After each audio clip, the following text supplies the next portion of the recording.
Have a look at this clip. It's an interview Kamala Harris was having in the lead up to the presidential election. Well, if anything, would you have done something differently than President Biden during the past 4 years? There is not a thing that comes to mind in terms of, and I've been a part of most of the decisions that have had. And with that, she lost the election. We need to talk about these recent election results. What is clear is that the Democrats have a major problem that no one in their ranks is addressing. Stay with me here, I promise this will make sense. The polls were all wrong again. The race is close. The polls are razor thin. Republicans want Democrats to panic, to believe Trump can't be beaten. For everyone who remembers 2016, they're getting nervous. Well, get the hell over it. The polls are garbage. Trump is losing his mind and his campaign.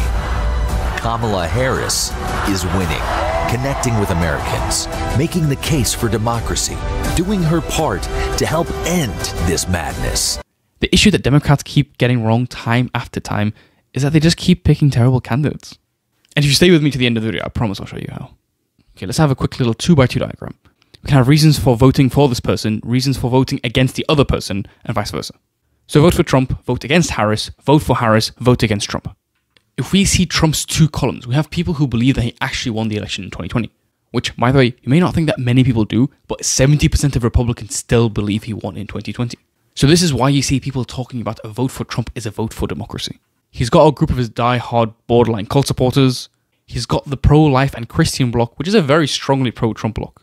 Some groups support him for his other opinions, such as being pro-Russia, which will likely lead to an end of the war in Ukraine. The reason they want that is they can stop sending over what has now reached up to $100 billion in military aid, as well as potentially bringing down natural gas and oil prices. But by far, the biggest reason that people are voting Trump is they just want the economy to get better. They just believe it was stronger under Trump than it was under Biden. They associate inflation and the increasing squeeze on normal people on the Biden-Harris administration. Even though it was COVID and stimulus related, but I'm not going to get into that point. All I'm looking for right now is why people voted who, not whether they're correct to believe so. So now we're getting into the reasons of voting against Harris, so let's delve into that right now. As mentioned, people blame rising inflation on the Biden-Harris administration. They see there's struggles with the southern border crisis, there's a fentanyl crisis, there's the Gaza vote as well, people who will not vote Harris and instead vote Green Party's Jill Stein. Some will weirdly vote Trump as well. There are more, but they're generally people who want to go even further left than the Democrats already are, so they're already going to vote blue no matter what. If you want more progressive taxes or quicker green transition, stuff like that. Okay, let's get to the other side now. Why are people in the blue camp? Well, people might not want to vote Trump because of the January 6th riot. Some see that as a red line in Trump not accepting the election results and trying to overthrow the democratically elected government of Joe Biden. Hence, you'll see a lot of people claiming they're fighting for American democracy. They won't vote Trump because of his opinions on abortion and Project 2025 in general. They won't vote Trump because of his economic policies, such as his quite dangerous ideas about tariffs, his deregulation of industries, and his tax cuts to the richest of society and corporations. They won't vote Trump for his international diplomacy, mostly cozying up to the likes of Putin and starting trade wars with China. They won't vote Trump because of his actions on immigration, both legal and illegal. They won't vote for Trump because of his general rhetoric, which is labeled as fascist, and his divisive demeanor. Certainly, the former president is in the far right area. He's certainly an authoritarian, admires people who are dictators. He has said that. So he certainly falls into the general definition of fascist, for sure. They won't vote for Trump because he's a convicted felon. They won't vote for Trump because of the number of times he has lied. They won't vote for Trump because of the effect that the Supreme Court supermajority has had on American lives and laws. I could go on, but do you see the issue here? The overwhelming majority of people are voting for Democrats not because they like Kamala Harris, but to keep Trump out of office. They don't like her policies. They just hate his policies with a passion. And the thing is, they used this in 2016 and 2020. And there's only so many times this can work when your policies don't actually bring about the effect that people want. But let me ask you, what's her greatest achievement or accomplishment? Her greatest achievement or accomplishment? I'd say her greatest achievement or accomplishment is completely destroying the Republican Party within like 2 weeks of being nominated. Like in the polls, she's just absolutely... Huh? But let me ask you this, because it's on you. What's her greatest accomplishment as vice president? As vice president? Being the first female all-black president. We've never had that No, before. like, I got that, but like, what's her accomplishment that made people's lives better? I don't know. Vice presidents don't really do much, to be honest. Can you name one thing she's done that's good? No, probably not. Given that they've worked so closely together in that time, what does the president see as the vice president's biggest achievement during their time in office together? So look, because they've been partners, those achievements have been done, certainly, those historic, unprecedented achievements have been done together. I'll say this, the president believes in the vice president leadership, her temperament, her experience, and he has said this himself. One of the proudest decisions that he made in 2020 was selecting her as vice president because he believed that she can go on day one. And you've seen them do that together on day one of this administration. That doesn't change. I'm not going to parse out anything from here. They have been partners. She's been a critical partner for this president for during this term and will continue to do so. You will see them together on Thursday in Maryland, where they would talk about their next announcement on lowering costs for the American people. There's not a specific policy achievement. It's a comprehensive whole. I would say it's a comprehensive whole. Our accomplishments here, the Biden-Harris accomplishments, are the Biden-Harris accomplishments. She's played a role, whether it is being on the floor of the Senate, right, getting really important legislations to pass through, right, or being in the room with the president on trying to figure out how to move forward strategically with the policy or how to make tough decisions on behalf of the American people. She's been there. She has been there. These have been, and we've had, as you know, important moments, historic moments, and she's been a critical partner. And I'm not saying that policies are at fault here, whether they blame it on COVID or the Chinese economy collapsing or whatever it is. They just haven't been able to bring about the results. Cast back your mind to the fact that she never went through a single primary, neither in 2020 nor 2024. Why were the Democrats expected to be popular? She was never voted to be the leading candidate. The thing is, if you have the overwhelming majority of your voters voting for you because they hate the other candidate, that's actually a bit of an advantage. That means you can have someone who makes up for the other losses you have with other groups. The original people will vote for you no matter who you nominate, so you can be flexible about the others. They tried doing that with Tim Walz, but I don't think that worked to the effect they want. They could bring someone in who's good with white people in rural areas, or someone whose policies is really good with the economy. What they did, which was the worst possible move, is just keep things how they are.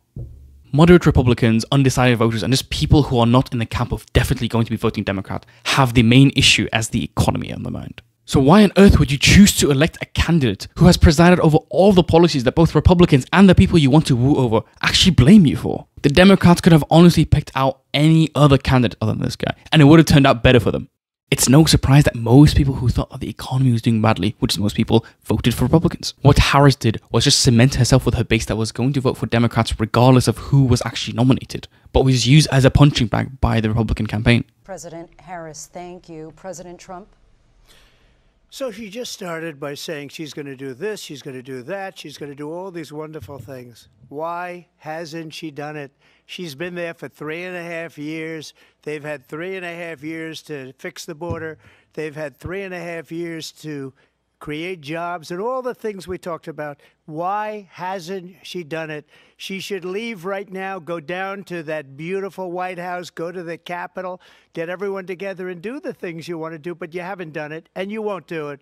And you know, they're right. This is why I'm saying that the Democrats fumble this, because when you're coming out of good times, you can keep the candidate going, but when you're coming out of bad times, you get a different candidate. People are unhappy with how things are going, so if you choose to run the same candidate that has been in power, they are going to be punched up and down. You are just handing your opponent a loaded pistol. The Harris campaign also made some crucial errors in terms of their marketing. Their marketing doesn't work when you're ignoring the same people you're actually meant to be wooing over to vote for you. Bringing in Taylor Swift, Beyonce, Cardi B, Eminem, none of these people are going to sway voters who are not going to vote Democrat regardless. Neither were the podcasts or interviews with Howard Stern, Alex Cooper, 60 Minutes, which were all frankly softballs. All it did was just re-establish her hold on liberals and young women, mostly in metropolitan areas. She failed to address the male vote, getting Obama to do speeches, Hillary Clinton to speak to Muslim voters, or Bill Clinton with a disastrous speech in Michigan trying to convince the Arabs that what they're doing in Gaza is actually a good thing and they should vote for it. All of that is not going to attract the demographics that you want to attract. Trump tapped into the male vote, especially the young male vote. He associated himself with the likes of Joe Rogan, Logan Paul, Theo Vaughn, UFC appearances, talked a lot about the economy, which is what men mostly worry about. Just for comparison, whilst the female vote remained pretty much the exact same for Harris as it did for Biden in 2020, the male vote dropped by 11 points. Well, votes are still pouring in, still being counted, but it's still a little too early to tell exactly which minority will be the scapegoat in this election. Support from black men dropped by 17 points. For black women, it fell by 5. For Protestants, it fell by 8. Catholics, 17 points. Latinos fell by 29 points, and Latinas dropped by 2. Married men, as well as men with children, were voting for Republicans 59% of the points. Even Asians fell by 32 points. What do you do to piss them off? The largest group are Chinese Americans. How do you push away Asian Americans to someone who talks non-stop about how bad China is? Voters who are voting for the first time ever, as in this is the first election, which represented 8% of the voter base, surprisingly lent towards Republicans by 13 points. Young people are known for being more liberal-leaning, so this is quite surprising for me. This is basically her getting worse with every single demographic. Young, Latino, Black, Asian, men, Christians. If these points don't seem like a lot to you, which they should, they add up a lot, especially when concentrated in strong swing states like Pennsylvania, Michigan, or Arizona. The Latino vote in Pennsylvania fell from a 42-point lead to Biden in 2020 to just a 17-point lead. That's a 25-point drop. And the Latino vote in Michigan dropped by 36 points from an 11-point lead to a 25-point loss. As a side note, if you feel like this video has been insightful, a subscribe would be great. Let's look at another group that Harris pissed off. The Arab American population. Yes, I'm going to get into that. The Arab American vote was especially important in the second biggest swing state, Michigan. There are about 200,000 Arab American voters in a block of about 8 million people, which is about 2.5%.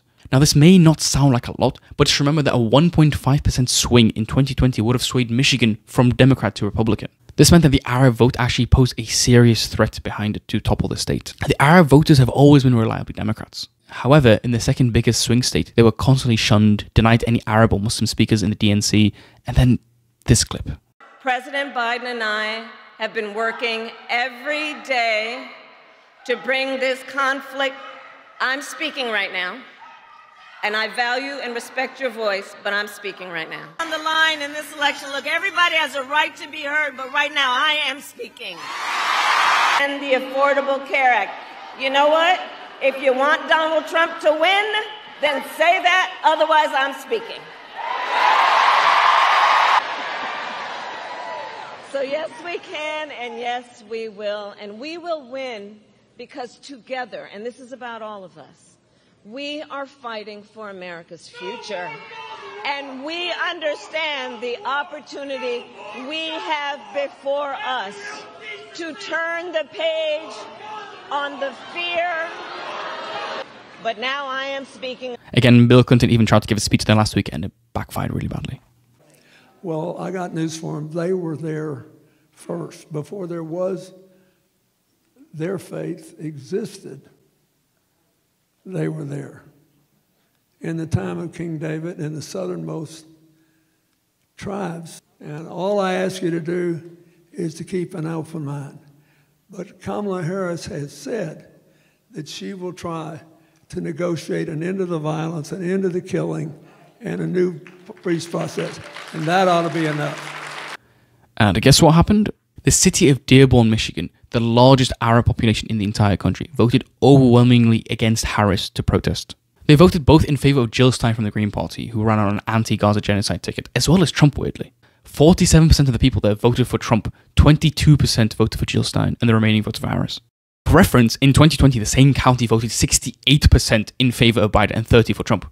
Given that she lost Michigan by a margin of 80,000 votes, or a 0.7% swing, and seeing that Stein got 35,000 votes almost entirely off of the anti-Harris protest vote, that's in addition to those voting Trump in protest against Harris. I think it's all safe to say that she lost Michigan due to the Gaza vote. Also, as a side note, could someone explain to me how 20 million fewer voters voted in this election, yet the voter turnout is almost the exact same? Like, I'm genuinely confused. Have they just not counted all the ballots or something? I know most of them have come in. I swear to God if he goes for a third term. Ultimately, the Democrats put in a candidate that no one voted for, neither in the 2020 primaries nor in the 2024 primaries. They underestimated Trump and picked someone unwinnable in 2016. They lost.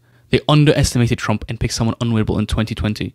Almost lost that as well. The sheer amount of hatred against Trump's presidency overcame that, but people like Bernie Sanders and Elizabeth Warren were weirdly polling better with non-Democrats than Joe Biden was, yet they still chose to risk it and choose an establishment president. And let me remind you, it almost went the exact same way Harris's campaign did. To flash your minds back to 2020, just 43,000 votes in just 3 states would have flipped the entire Electoral College to Trump winning again. That represents a 0.03% swing. That's how close it was. The Democrats have been playing fire for what is coming up to almost a decade now at this point. Turned out well for them in 2020 due to chance, but in 2016 and again in 2024, it came back to bite them. And they have finally handed Trump his first popular vote win in 3 presidential elections. That's how bad the candidate was. Should they not change their tactics and accommodate more popular opinions and less disconnected politicians, I don't really see this ending anytime soon. So, what's next for America?